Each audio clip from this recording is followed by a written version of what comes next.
کیا آپ جانتے ہیں کہ قبر کی پہلی رات جب سب چھوڑ کر چلے جائیں گے تو وہ کون سی طاقت ہے جو منکر نکیر کے سوالوں کے سامنے آپ کا دفاع کرے گی؟ قیامت کے دن جب ہر کوئی نفسی نفسی پکار رہا ہوگا، قرآن اللہ کے سامنے آپ کا مقدمہ لڑے گا۔ آج جانیں وہ کون سی صورتیں ہیں جو آپ کا وکیل بنیں گی۔ اگر آپ عذاب قبر سے ڈرتے ہیں تو یہ ویڈیو آپ کی زندگی بدل دے گی۔ وہ محافظ جو آپ کو اکیلا نہیں چھوڑے گا۔ السلام علیکم ورحمۃ اللہ وبرکاتہ۔ دوستو، تصور کیجئے اس تنہائی کا جہاں نہ ماں کی ممتا کام آئے گی، نہ باپ کا سایہ، نہ مال و دولت کی چمک، اور نہ ہی دوستوں کی محفل۔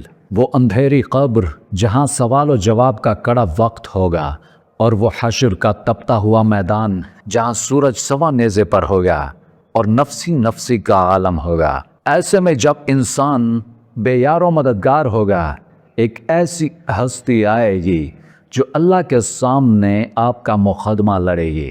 وہ ہستی جو آپ کے حق میں ضد کرے گی، وہ ہستی کوئی اور نہیں بلکہ اللہ تبارک و تعالیٰ کا کلام قرآن مجید ہے۔ تو انشاءاللہ آج ہم اس عظیم الشان موضوع پر بات کریں گے کہ قرآن اپنے قاری کا دفاع کیسے کرے گا قبر میں اور حشر میں۔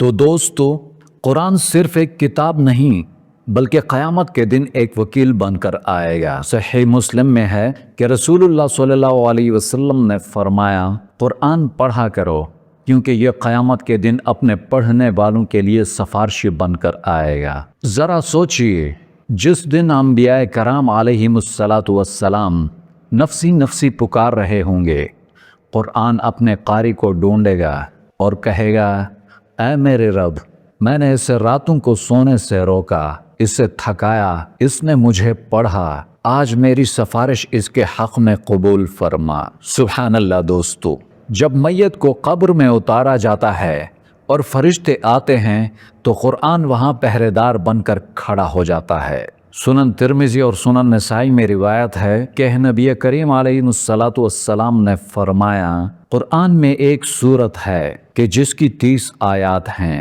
اس نے ایک شخص کی اتنی سفارش کی کہ اسے بخش دیا گیا، اور وہ سورت الملک ہے۔ تبارک الذی بیدہ الملک وہو علی کل شیء قدیر۔ ایک مرتبہ ایک صحابی نے ایک جگہ خیمہ لگایا۔ انہیں معلوم نہ تھا کہ نیچے قبر ہے، تو انہیں قبر سے سورہ ملک پڑھنے کی آواز آئی۔ جب نبی کریم صلی اللہ علیہ وسلم کو بتایا گیا تو آپ علیہ السلام نے فرمایا، یہ سورت عذاب قبر سے روکنے والی اور نجات دینے والی ہے۔ تو دوستو، جو قرآن کو سینے سے لگاتا ہے، قرآن اسے قبر کی مٹی میں اکیلا نہیں چھوڑتا۔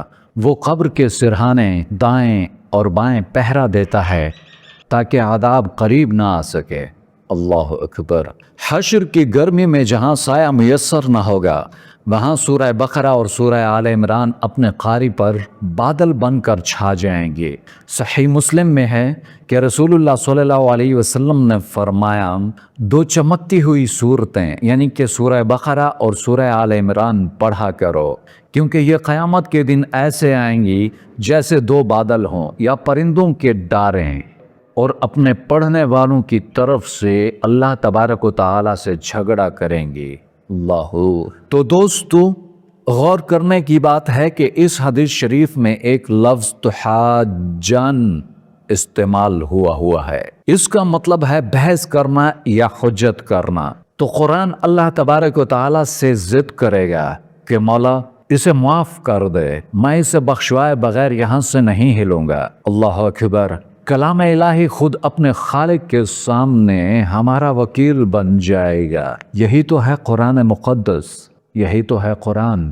شفاعت صرف معافی کے لیے نہیں بلکہ درجات کے لیے بھی ہوگی۔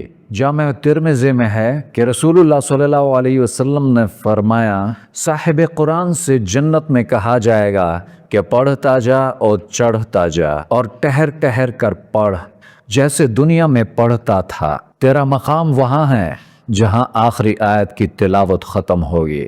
اللہ جل جلالہ۔ دوستو، ایک واقعہ حضرت عبداللہ بن مسعود رضی اللہ عنہ اور دیگر روایات سے ماخوذ ہے جو قرآن مجید کی طاقت کو ظاہر کرتا ہے۔ صحابہ کرام رضوان اللہ عنہم اجمعین فرماتے ہیں کہ جب کسی صاحب قرآن کا انتقال ہوتا ہے، صاحب قرآن پڑھنے اور قرآن پر عمل کرنے والے کو کہتے ہیں، اور اسے قبر میں اتارا جاتا ہے تو عذاب کے فرشتے اس کے پاؤں کی طرف سے آنے کی کوشش کرتے ہیں۔ تب قرآن کا وہ حصہ جو اس نے پڑھا ہوتا ہے پکار اٹھتا ہے، تم یہاں سے نہیں آ سکتے، کیونکہ یہ شخص راتوں کو کھڑے ہو کر میرے ذریعے قیام کرتا تھا، یعنی کہ میری تلاوت کرتا تھا۔